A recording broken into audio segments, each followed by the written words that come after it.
Morning dear student, आज की online कक्षा में आपका स्वागत है। सूरदास का विस्तृत जीवन परिचय आपको समझाया गया। आज दूसरे पार्ट में मैं सूरदास का पद आपको समझाएंगे, उसकी व्याख्या समझाने का प्रयास करेंगे। पद इस प्रकार है। जसोदा हरि पालने झुलावे, हलरावे दुलराई मल्हावे, जोई सोई कछु गावे। मेरे लाल को आऊ निंदरिया, काहे न आनी सुआवे। तू काहे न वेगहि आवे, तो को कान बुलावे। कबहु पलक हरि मुँह दिलेत है, कबहु अधर फरकावे। सोवत जानी मौन होय कह रही, करि करि सैन बतावे। यही अंतर अकुलाय उठे हरि, जसमति मधुरे गावे। जो सुख सूर अमर मुनि दुर्लभ, सोनंद भामिनी पावे। यह पहला पद है सूरदास जी का। सूरदास जी को मैंने के विषय में आपको समझाया कि उन्होंने कृष्ण के वात्सल्य रूप का, वात्सल्य प्रेम का, वात्सल्य रस का, मतलब कृष्ण के उस बाल स्वरूप का वर्णन करने के कारण सूरदास को वात्सल्य रस का सम्राट कहा जाता है। तो इस पद में सूरदास के उसी बाल स्वरूप का वर्णन किया गया है, जिसके विषय में कवियों को यह संदेह है कि सूरदास जन्म से अंधे थे या जन्म से अंधे नहीं थे। इस विषय में विद्वानों में बहुत बड़ा मतभेद है। कोई सही निष्कर्ष नहीं निकाला जा सका कि सूरदास अंधे थे या नहीं थे, या जन्म से अंधे थे या बाद में अंधे हुए। इस विषय में कुछ कहा नहीं जा सकता, क्योंकि सूरदास के ऐसे ऐसे पद हैं जो यह सोचने पर मजबूर करते हैं कि सूरदास जी जन्म से अंधे नहीं थे। आइए समझते हैं इस पद का अर्थ क्या है। देखिए, लिखा है जसोदा हरि पालने झुलावें।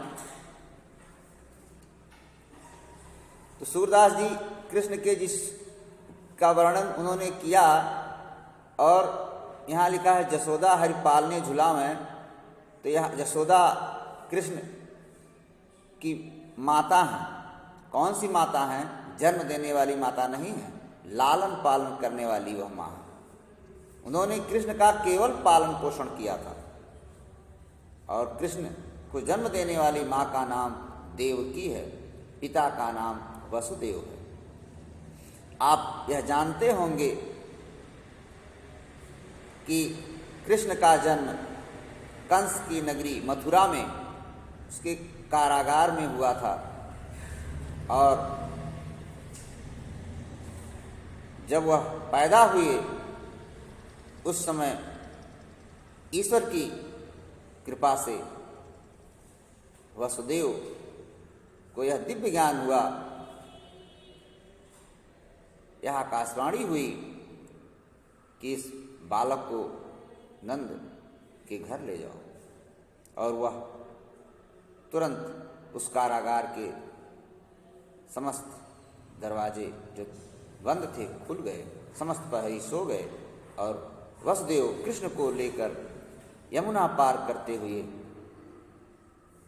गोकुल आए।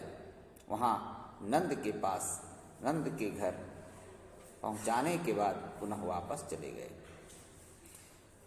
तो यशोदा भी गर्भवती थी, इसलिए उनको यह लोगों ने बताया कि यह आप ही का पुत्र है। तो यशोदा ने उस बालक का लालन पालन किया। तो वह पालन पोषण करने वाली माँ। तो यशोदा लिखा है हरि पालने झुलावें, अर्थात यशोदा हरि को पालने में झुला रही है। जो पालना होता है, जिसमें बच्चों को सुलाया जाता है, उसमें सुलाने के बाद उसको झुलाया जाता है, तो ताकि बच्चे जल्दी सो जाएं। तो यशोदा हरि को अर्थात कृष्ण को पालने में झुला रही हैं, और झुलाने के बाद झुलाते हुए क्या कर रही हैं? हल रावे दुलराई मल्हावे, जोई सोई कछु गावे। हलरावे का अर्थ है हिलाना, दुलराई मतलब दुलार करना, मल्हावे अर्थात कुछ करना, जिस तरह बच्चों को लोग दुलार करते हैं, पुचकारते हैं, ऐसा कुछ भाव माँ यशोदा के पास भी है। उनके हृदय में भी वही सब भाव है। वह कृष्ण को हिला रही हैं, दुलार कर रही हैं और पुचकारती हैं। जो ही सोई कछु गावे, अर्थात कुछ लोरी या कुछ गीत वह गा रही हैं जिससे कृष्ण सो जाएं। उनको सुलाने का वह प्रयास कर रही हैं। कह रही हैं, मेरे लाल को आऊ निंदरिया, निंदरिया मतलब नींद, काहे न आन सुआवे। वह निद्रा को बुला रही हैं कि मेरे लाल को निद्रा आ जाए, जल्दी से कृष्ण सो जाएं। इस बात का वह प्रयास कर रही हैं। काहे न आन सुआवे, क्यों नहीं निद्रा आ रही है, क्यों नहीं कृष्ण को सुला रही है। काहे न आन सुआवे, तू काहे नहीं बेगहि आवे, तो को कान बुलावे। माँ यशोदा कृष्ण को जल्दी से जल्दी सुलाना चाह रही हैं। कह रही हैं, तू काहे नहीं बेगहि आवे, वेग मतलब तेजी से निद्रा क्यों नहीं आ रही है, कृष्ण को क्यों नहीं सुला रही है। तो को कान बुलावे मतलब निद्रा को बुला रहे हैं। कौन? कान, कृष्ण। ऐसा माँ यशोदा कह रही हैं। मतलब वह चाहती हैं कि निद्रा जल्दी आए और कृष्ण को सुला दे। कृष्ण इतने नटखट हैं, कबहु पलक हरि मूद लेते हैं, कबहु अधर फरकावे। हरि अर्थात कृष्ण कभी पलकों को बंद करते हैं, कबहु पलक हरि मूद लेते हैं। मूदी मतलब बंद कर लेते हैं। पलक अर्थात आँख का जो पलक है उसको कभी हरि अर्थात कृष्ण बंद कर लेते हैं, और कभी कबहु अधर, अधर मतलब होठ फरकाते हैं, अर्थात होठ से कुछ कहते हैं। कबहु अधर फरकावे, होठ फरकाने से लिखने का आशय है कि ऐसा वह आभास दिला रहे हैं कि हम अभी सोए नहीं हैं, हम अभी जाग रहे हैं। कभी आंख बंद करते हैं तो कभी अधर होठ को फरकाते हैं, मतलब कुछ कहते हैं। जब माँ यशोदा को यह पता चल जाता है, यह आभास हो जाता है कि कृष्ण सो गए हैं, सोवत जानी, जब यह पता चलता है सोवत जानी मौन होय कह रही, मौन हो जाती है माँ यशोदा। सोवत जानी मौन होय कह रही। प्राय जानते होंगे कि जब बालक सो जाता है, सुलाया जाता है, और जब उसके माता पिता को यह पता चल जाता है कि अब सो गए तो वह शांत हो जाते हैं, कुछ बोलते नहीं हैं कि इसको नींद आ जाए बालक को। वही सारा उपक्रम, सारा प्रयास माँ यशोदा का भी है। सोवत जानी मौन होय कह रहे, वह मौन हो जाती हैं और करी करी सैन बतावें, मतलब किसी से कुछ कहना होता है तो संकेत के माध्यम से कहती हैं, करी करी सैन बतावें। ऐसा संकेत के माध्यम से वह कह रही हैं बात, तो उसी समय यही अंतर आकुलाए उठे है। ज्यों ही वह संकेत के माध्यम से बात करती हैं, वह अपनी लोरी को गाना बंद कर देती हैं, उसी समय कृष्ण व्याकुल हो उठते हैं। ज्यों ही गाना बंद हुआ वह व्याकुल हो जाते हैं। यही अंतर अकुलाए उठे हरि, जसुमति मधुरे गावें, और पुनः माँ यशोदा मधुर गीत गाने लगती हैं। मधुरे गावें। सूरदास जी लिखते हैं, जो सुख सूर अमर मुनि दुर्लभ, सो नंद भामिनी पावें।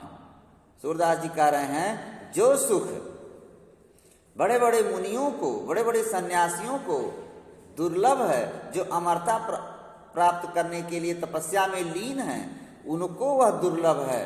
वह सुख कौन प्राप्त कर रहा है? उस सुख को नंद भामिनी पावें, नंद की पत्नी यशोदा प्राप्त कर रही हैं।